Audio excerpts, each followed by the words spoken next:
Olá, boa tarde, boa noite, bom dia a todos que estão nos assistindo de todos os locais, todas as localidades, seja de qualquer hora, qualquer lugar. Sejam bem-vindos à nossa apresentação. Tá? Eu sou o Lucas, vou estar começando aqui com vocês hoje, tá? Meu grupo, composto por Eduardo Hernandes, Johnny Yamamoto e Pedro Passetti, além de mim. Vamos falar um pouquinho sobre decomposição e polímeros. A gente vai passar um pouco sobre os diferentes tipos de polímeros considerados como sustentáveis, entender um pouco onde isso funciona.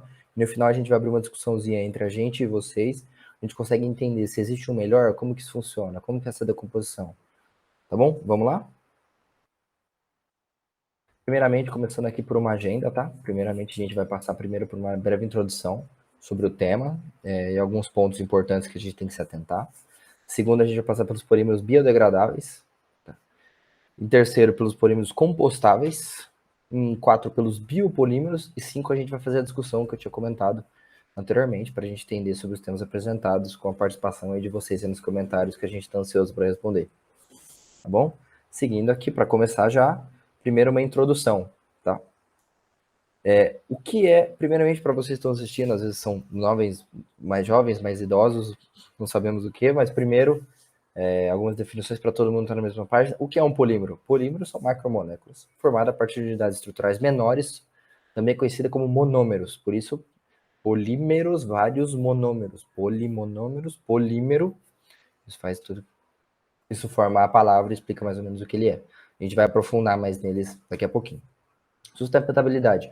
Mas o que é sustentabilidade? Tanto em moda, tanto local que você vê nos mercados, várias marcas sustentáveis, uma linha saudável, um corredor só para isso, ou sacola sustentável, sacola biodegradável, embalagem, seja até tênis hoje em dia tem decidido. Mas o que é essa sustentabilidade? Sustentabilidade nada mais é que a capacidade de sustentação ou conservação de um processo ou sistema. A sustentabilidade aborda a maneira como se deve reagir em relação à natureza, respeitando tanto o homem quanto a natureza, sendo mútuo esse respeito pelas duas partes para que tenha um melhor aproveitamento dos dois, certo?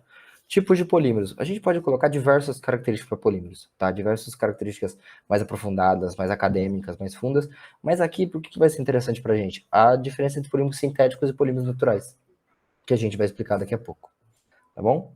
Seguindo aqui, polímeros. O que são? Como eu disse anteriormente, são macromoléculas formadas a partir de estruturas menores, que são os monômeros. Mas o que são os monômeros? Os monômeros são moléculas de baixa massa molecular, os quais, a partir das reações de polimerização, vêm realizar a macromolécula polimérica, ou seja, a partir da sua junção de diferentes tipos, forma o polímero. O número de unidades estruturais repetidas, ou seja, o número dos meros, né, que podem se verificar é chamado de grau de polimerização. Então, quanto maior o número de meros, maior o grau de polimerização. Em geral, os polímeros contêm os mesmos elementos nas mesmas proporções relativas, mas em maior quantidade absoluta. Seguindo aqui pra gente. Tipos de polímeros, que é o que eu tinha trazido anteriormente. Por que é importante esses? Tá? Primeiro, o que são essas definições? Os polímeros naturais. Polímeros naturais ou biopolímeros são os que ocorrem na natureza. São polímeros que já existem na natureza, como a borracha, que vem do látex, polissacarídeos, que são amidos, celulose, glicose, e proteínas. Olha só, proteínas também são polímeros, aposto que vocês não sabiam. Polímeros sintéticos. Os polímeros sintéticos são artificiais. São produzidos, são literalmente no contexto da palavra, sintéticos. São aqueles que são produzidos sinteticamente ou em laboratório. Como o PVC, que tem no canto da sua casa, polipropileno, o acrílico e por aí vai. Seguindo, sustentabilidade. Vamos voltar a esse ponto para a gente estar sempre na mesma página. Sustentabilidade refere ao princípio da busca, equilíbrio entre a disponibilidade dos recursos naturais e a exploração do mesmo, buscando o equilíbrio entre eles. Então, a partir do momento que ela consegue se regenerar, a gente consegue extrair, mas a partir do momento de se identificar esse ecossistema. E visa também a preservação do meio ambiente. Pode oferecer com consciência e qualidade de vida para a população, que é o que eu gostei anteriormente. A sustentabilidade ambiental em si, que é um nicho um pouco mais fechado, abrange a conservação e manutenção do meio ambiente. O objetivo da sustentabilidade ambiental é que o interesse das gerações futuras não esteja comprometido com a satisfação da atual. Então, não é porque a gente tem abundância que a gente tem que usar tudo, destruir tudo, e aí, ainda assim, porque existem pessoas que vão vir, a natureza, a vida humana ainda tem muito para propagar, correto? Seguindo, vamos dar aqui alguns exemplos, tá? Dos polímeros sintéticos para vocês. Um polímero muito conhecido da cozinha de todo mundo é o Teflon, que é aquele que a gente coloca, que é aquele que vem na frigideira para não grudar. Esse é um polímero que não reage com outras substâncias químicas. tem que ter muito cuidado também, tem que tratar ele muito bem. PVA.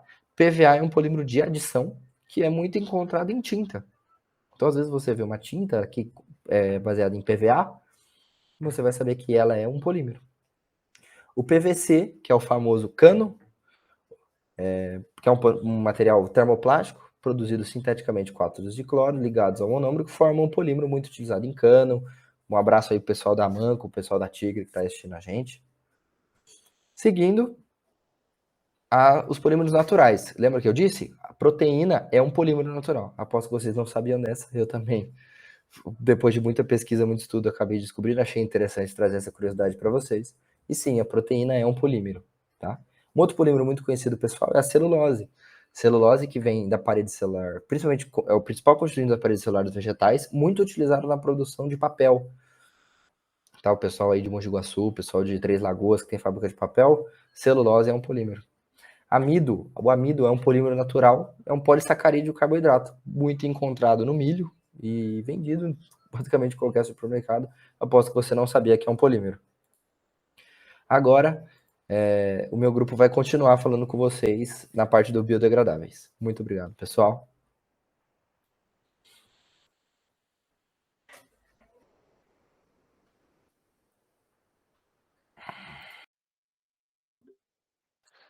Bom, comentando um pouco então sobre os biodegradáveis de fato, né? Aqui nesse tópico a gente vai passar um pouco sobre uma definição geral do que são os biodegradáveis, um resumo de prós e contras dentro desse polímero e algumas aplicações dos polímeros biodegradáveis.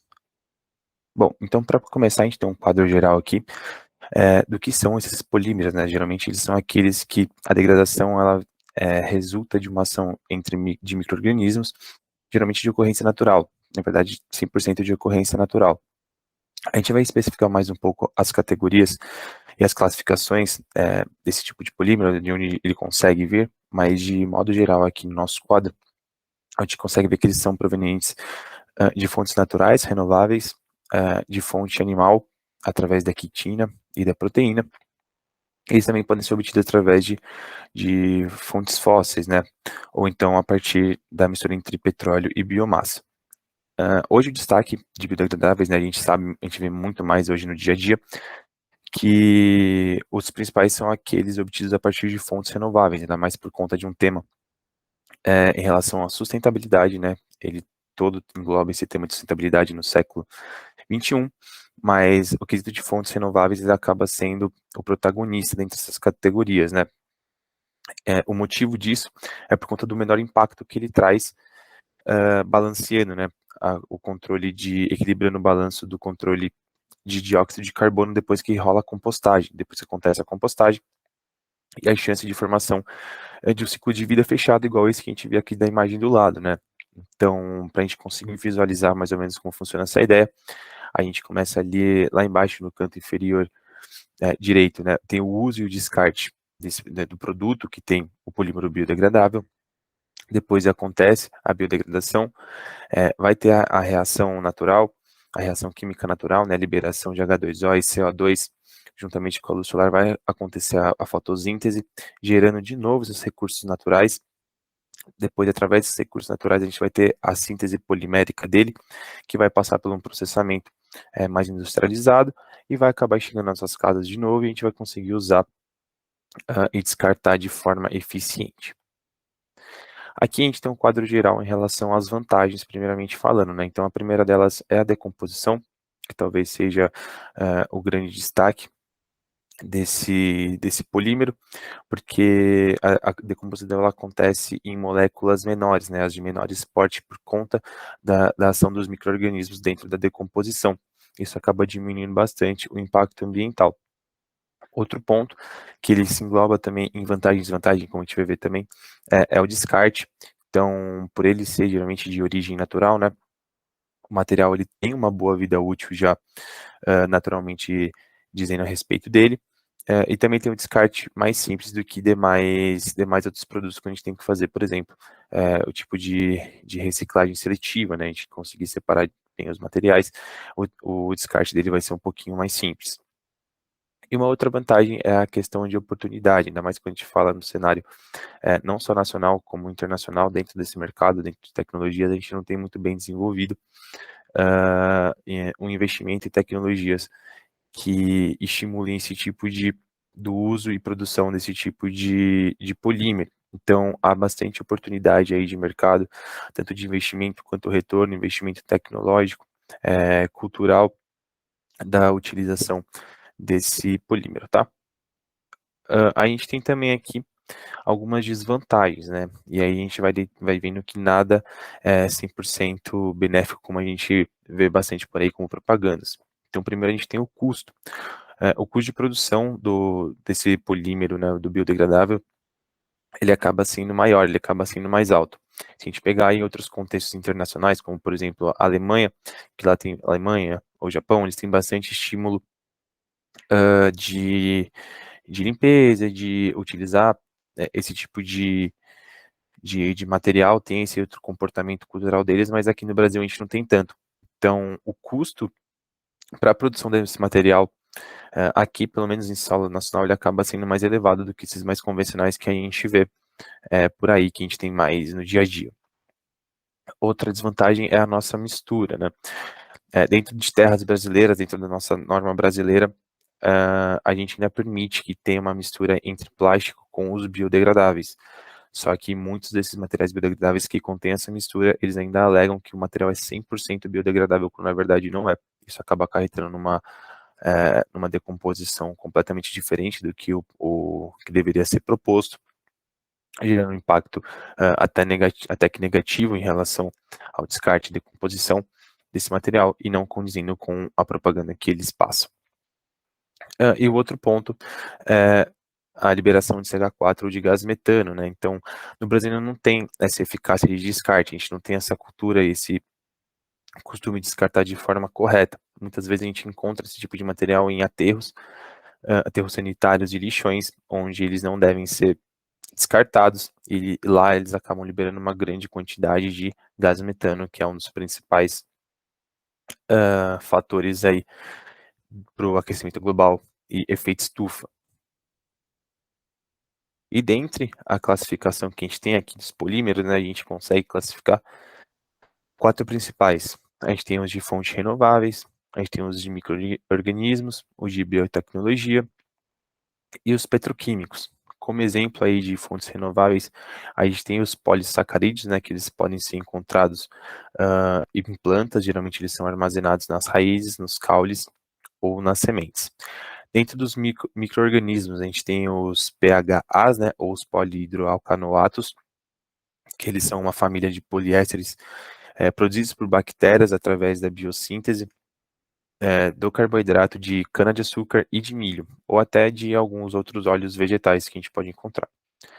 Em relação à biotecnologia, a gente tem o PLA, os PLAs, ou então o poliácido lático, que ele é um poliéster proveniente da esterificação do ácido lático produzido por fermentação ou a partir de um lactídeo. E por último, a gente tem os petroquímicos, e aí a gente tem também os mais conhecidos, acho que são os PCLs, que são policaprolactonas, que são poliésteres sintetizados a partir de fontes não renováveis. E aqui a gente tem algumas aplicações de cada uma dessas categorias, né? Então, de fontes renováveis aí a gente consegue ver algumas aplicações mais cotidianas que a gente trouxe, como artigos de cutelaria, embalagens alimentares, brinquedos, principalmente para pets, né, cachorros e gatos, acessórios veterinários e algumas cápsulas farmacêuticas que são feitas não só de fonte renovável, mas de outra classificação também. Dentro da origem microbiana, a gente tem embalagem de cosméticos, implantes médicos, embalagem para agricultura e algumas garrafas que são provenientes desse tipo de origem. Em relação às aplicações de biotecnologia, a gente costuma ver mais cotidiano e corriqueiramente, né, filmes, fixações ortopédicas, alguns tipos de embalagem também são através de biotecnologia, alguns tipos de implantes e cápsulas farmacêuticas também através da biotecnologia. Já a petroquímica a gente tem aí como os impressões dentárias, sacos biodegradáveis, adesivos, indústria do calçado, e a gente tem até, por exemplo, ali uma